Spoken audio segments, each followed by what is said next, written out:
welcome back to the Piney Woods Homestead, y'all. You may wonder, what am I doing back here on the back of this feed shed? Well, y'all, I have always planned to make this a firewood bunk for small pieces of firewood for Lisa's shop, because she heats in the winter with a little small Italian wood stove, and it works out great. It actually runs right out of there. You got to raise about every window, but it keeps her nice and warm. And I was fortunate enough back in the winter that a buddy of mine from over at Carolina Hill Country came over and split a bunch of poplar that we had down. I was just not able to at the time.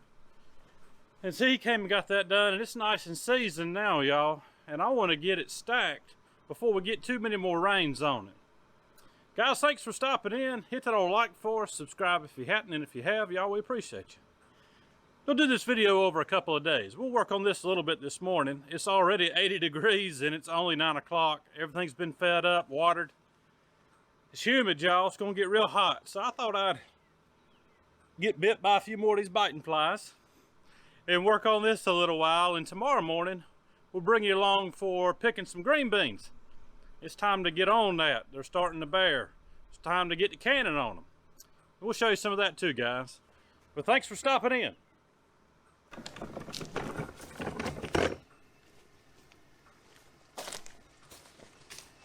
Now guys, down here in the south where we live at, we've got copperheads.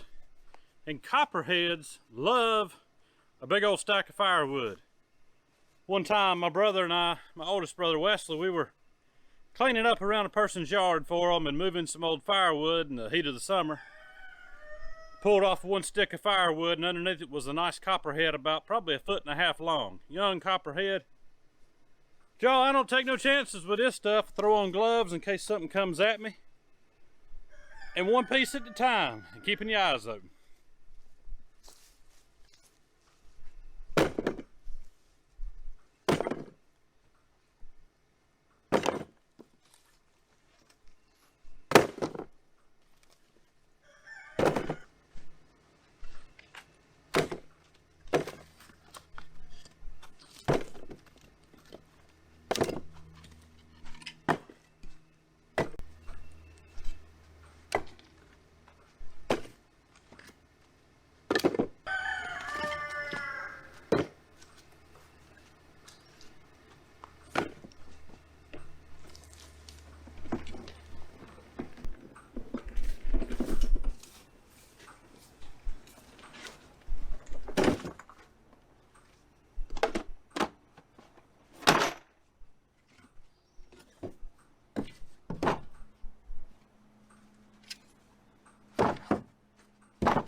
Yeah, I'll put those vertical pieces of lumber in there just so that this wood is not going to have a tendency to fall off the ends. And this is as high as I'll stack it.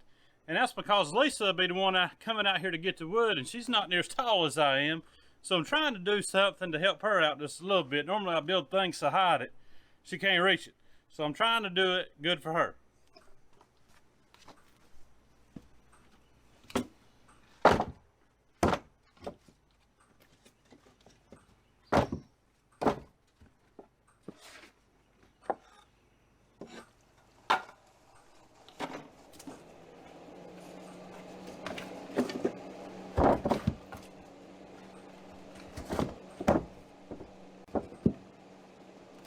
And y'all, we burn wood as our primary source of heat in the house. We just started that this past year. Both of my brothers came over, and one of my brother's sons, and they got a wood stove installed for us back this winter, about the same time that old Carolina Hill Country was out here splitting all this wood. And y'all, it was just in the nick of time because it turned off really cold. Guys, with the rising energy costs, fuel, oil, electric, gas, all of it, maybe it's time to think about going back to some of the old ways of heating your home, and that would be wood. Now's a good time, if you hadn't already done it, to try to put a wood stove into your house. Or if you have a wood burning fireplace, do an insert. Going to be much more efficient than just burning in a regular fireplace. you'll probably save some money. And if the power goes out, you can keep warm. Plus you can cook on it.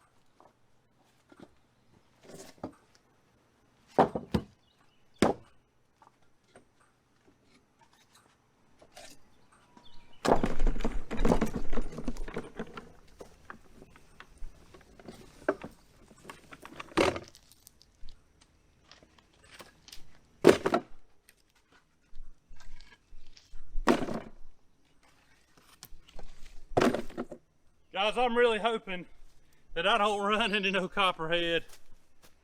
I'd have done this back in the winter, I just wasn't able. But it's kind of good, it's set out here, it's seasoned. This poplar, it dries really fast. And y'all, contrary to popular belief, it burns really good in your house and puts off a lot of heat. These new stoves, you can throttle those things back and make these things Cadillac pretty good. We burned all poplar this winter. And I could get a good 6 hours, sometimes 8 hours at night if you banked up your fire of coals. Wouldn't have to restart a fire in the morning. Just throw some kindling on it and get her going.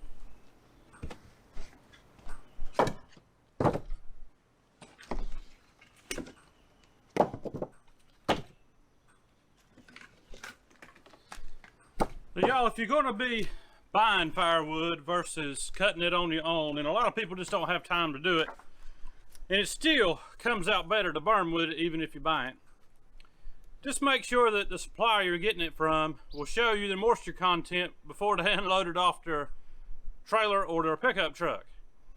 It needs to be under 20% for most modern wood burning stoves.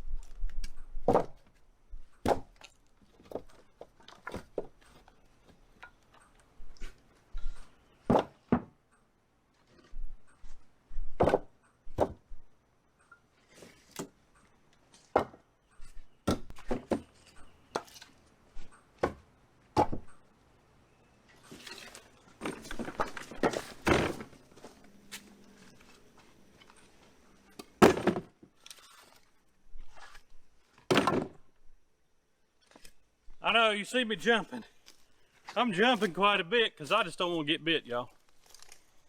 Brown recluses or copperheads.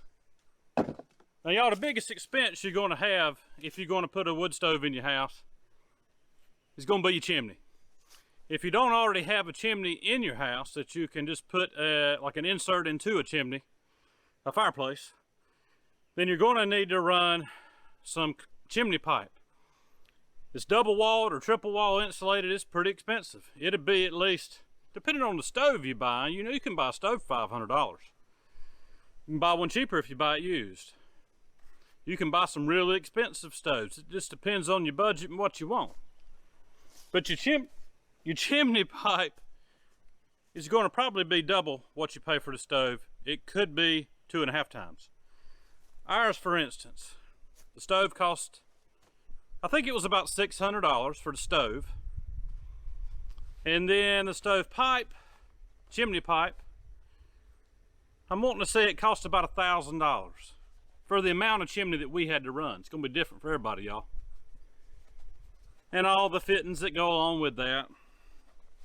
And then my brother was kind enough to bring his knowledge of installation over and put it in.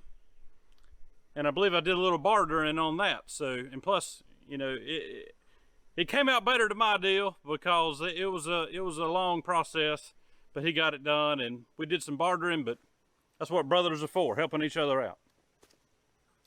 But anyways, invest in that, because if the power goes out in the middle of winter, like it did down in Texas, I think it was a year or two ago, major outages, people were freezing. Have you a backup plan? You need a backup plan for heat and for cooking.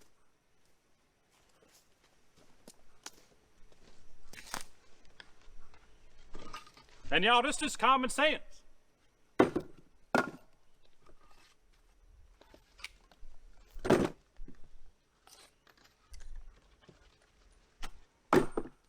And you might say, well, I can't afford that.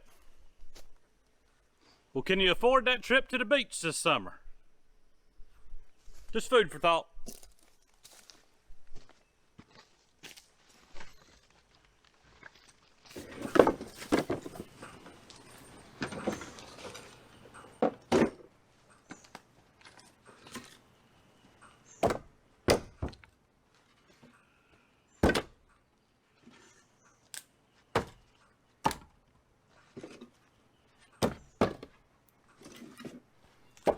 And y'all, consider getting out here and growing some of your own food like we do. You don't have to do it on such a large scale. Those raised beds that we have been building over the past 6 years out here, just finished up. I'm not doing any more raised beds, Lord willing. You can put up a lot of food just off those deep raised beds. Some people will tell you you can't. If you've got enough of them, deep raised beds that you don't have to weed, and you can throw in some good compost to it, y'all, you can put some food up. And you're going to see that tomorrow when we get out here and pick in our first run of green beans. And the first run is never as good as the second run. We usually pick 3 times. Third run usually isn't as good as the second. That's just kind of how it works. But put some food up. I'm sure somewhere in your history you had a granny or a grandpa that had a garden.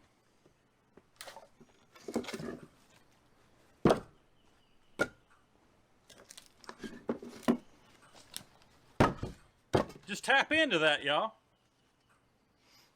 And if you don't have the knowledge to do it, watch people like us that have been, for the most part, doing this all our life. Watching our parents, our grandparents, and then us doing it.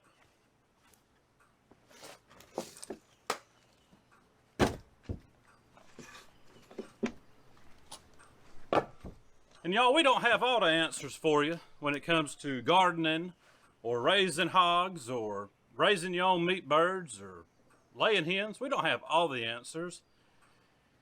There's plenty to learn from everybody. But what I do share with you comes from many years of experience between myself, my father, a grandfather I used to watch garden for the majority of their food, and their family members before them. So listen to folks like that if you can. Try to glean a little bit of knowledge from them.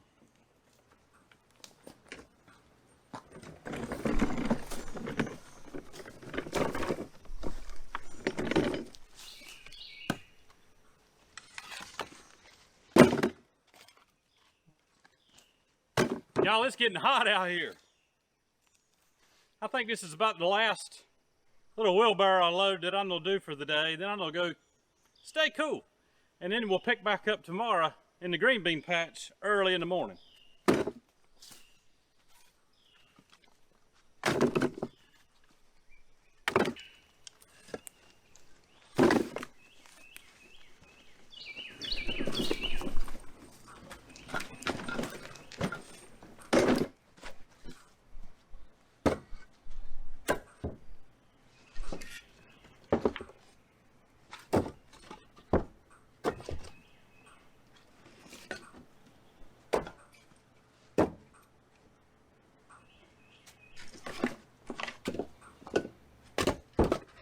Y'all, I'm tickled with this little wood rack back here. It's gonna come in real handy for Lisa this winter. But y'all, back to growing your own food. Raising your own meat. Even if you don't do it full time, you can still do it. You can plant your garden on a day you're off work. You can tend to that garden early in the morning before you get ready for work. And late in the evening when you come home, if you have a schedule like that. Or maybe you work rotating shifts I understand that fully well. On your days off, get out there and hoe that garden. Go get that bulk feed order you need. Process that hog. Process those chickens. You can do it. It's taken us years to get to where we're at right now. Our goal when we started building this homestead was to get as close to 100% food independence as we could. And yes, we have to buy feed. That's part of it, y'all. We give vegetable scraps out of the garden to the hogs and the chickens when it's in season, but y'all, we can't sustain livestock on that or chickens. So as long as we can get feed, we'll be all right. And some of you say, well, there's a time coming you won't be able to get feed. Could be. We'll cross that bridge when we get to it, but for now, we got a feed room. It's stocked full of feed. Got enough in here to grow out a hog to kill this winter and to keep our other ones maintained. And y'all, even with all this work, it comes out, I'm telling you, a whole lot better than a monthly grocery store bill. The only things that we buy are staple goods. Cooking oil, milk products, dairy, flour, cornmeal, staple goods, toilet tissue, things of that nature. And when you factor in, we'll do a video on it sometime showing you exactly a breakdown, because we keep the numbers of exactly how much we spend on feed, fuel to go get that feed, how much we spend on fertilizer, organic pesticide control, electricity for the well pump, all that stuff, y'all. And you'll be surprised how good we're doing. And we're very thankful. Good Lord's blessing us on everything out here.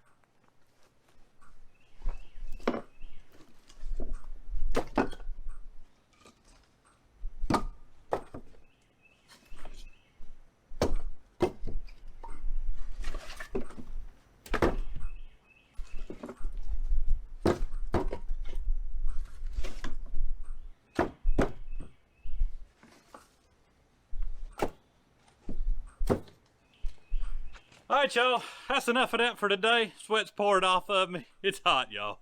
It's hot. It's muggy down here in the south. But, man, I love it down here in the south. I love it. We'll see you in the green bean patch tomorrow morning.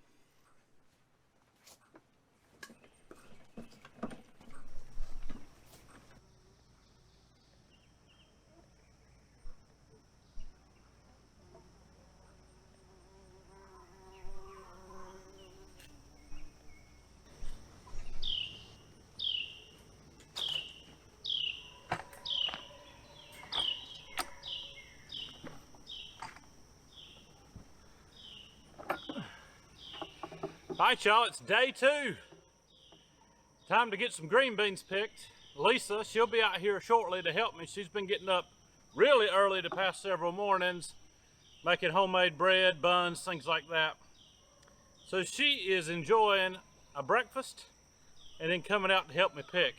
But y'all, we like to get everything picked before the sun gets on it, so it don't take no more heat than it needs to, so we can get it cooled down pretty quick.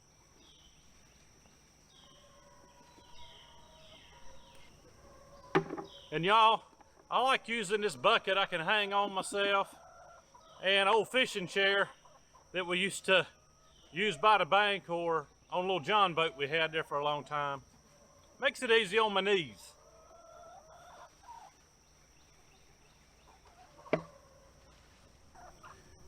And y'all, I'm just going for the biggest ones on this first picking.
I'm just trying to get the biggest ones.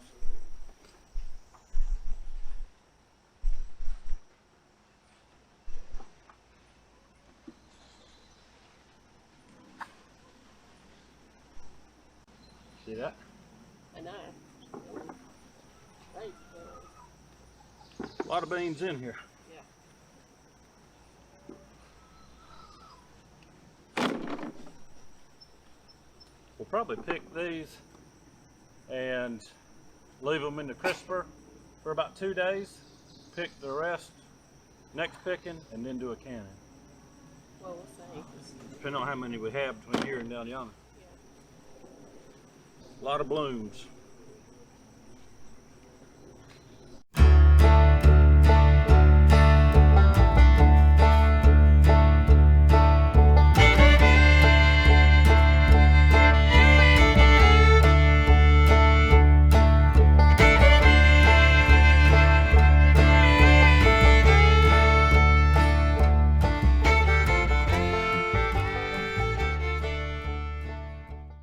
Bees in here.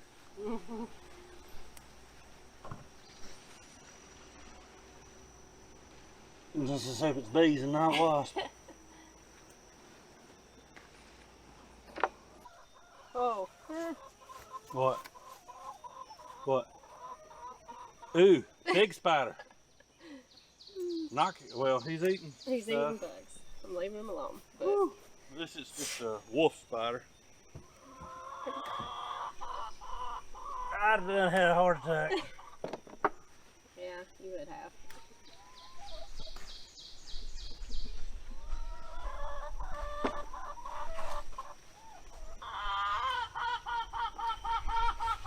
Alright, I'm gonna try to start going to the middle.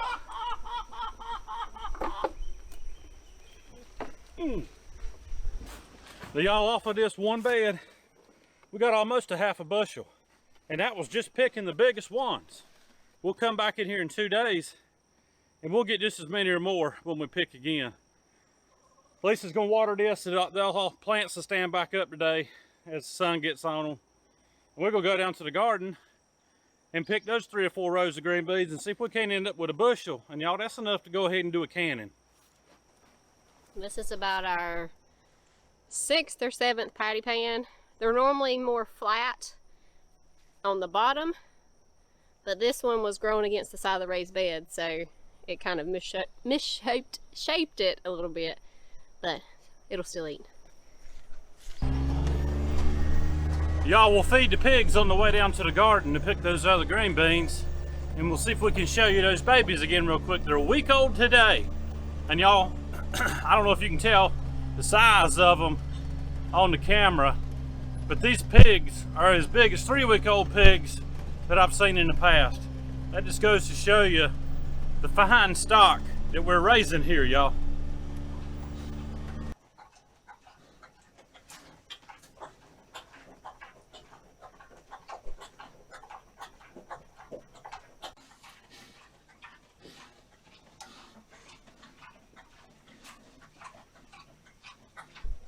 Y'all, those are some fine looking pigs. We were very tickled with them. And if you notice, a couple of them piled on top of the other ones. That's just to keep warm, and they're warm enough, y'all. It's about 80 degrees out here right now. The humidity's about 80%. And they like laying up there at those slats that we put in for ventilation, because they get the right mixture of warm and cool right there. Now at night, we still turn on that heat lamp, and it's securely hung, so we don't have to worry about that thing. And because at night it get down into the 70s, and they venture under that to stay warm, because even though they're nice, big, healthy looking pigs that are a week old, they still get a chill.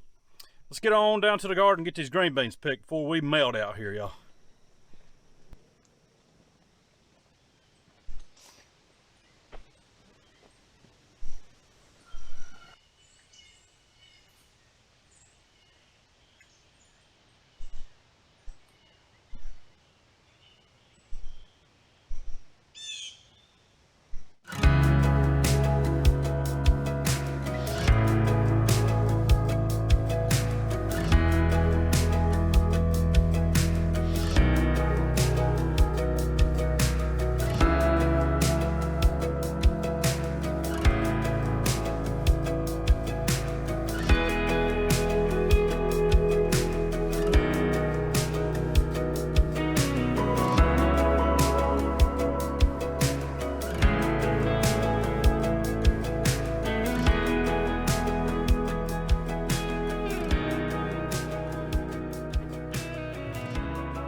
picking the biggest down here.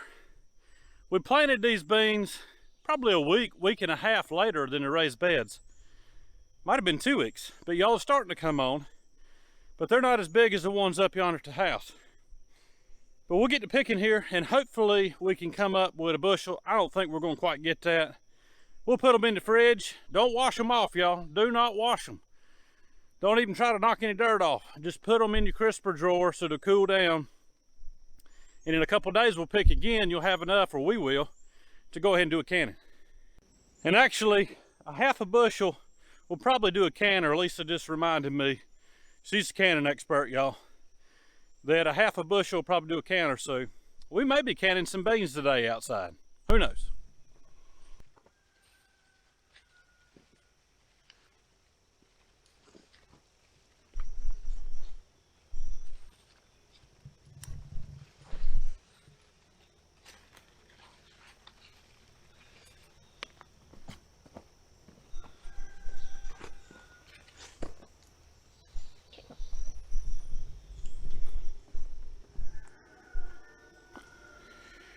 All right, y'all, that's going to end it for us today here at the Piney Woods Homestead. We've got all our beans picked, and should be enough to do a canner full.